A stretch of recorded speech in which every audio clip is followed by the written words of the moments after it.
Judge, you said yesterday that there's a lot about this process that you don't like and that makes you uncomfortable.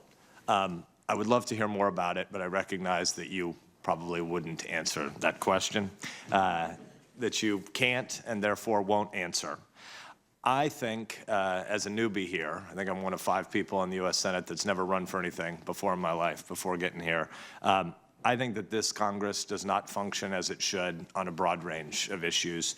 You said yesterday that this is still the greatest deliberative body in the world. I hope that that can be true again. But humbly, there are a whole bunch of not-for-profit boards in my little town of Fremont, Nebraska that function a lot better at deliberation than the U.S. Senate does right now. Speaker Pelosi, or Leader Pelosi, is not a member of the Senate, but the U.S. Congress is a place that the American people look at, and when they see us, they don't primarily see public servants. They don't primarily see a distinction between the Article I branch, in which we serve as the legislature, versus an Article II and III branch that are supposed to check and balance one another. They don't primarily see a distinction between the House and the Senate. They primarily see political parties. And our founders didn't intend that. George Washington's farewell address spoke directly to the danger of faction. We live in an era where there's going to be even more disintermediation of public discourse through media channels as the barriers to entry get smaller and the digitization of journalism creates a world where there are going to be much more fragmented conversations.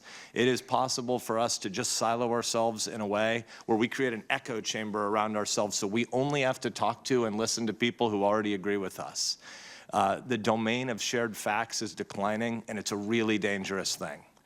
And I worry about what comes next for the country. I worry about what comes next for public discourse broadly. I worry about what comes next in this institution. And I don't want to put too fine a point on it, but I think that people who've watched these hearings over the course of the last 3 days know that you should be confirmed, know that you will be confirmed, and know that comments like Leader Pelosi's, that if you are an American who drinks water or breathes air, they should be scared of you. That's absurd. And my colleagues know that it's absurd.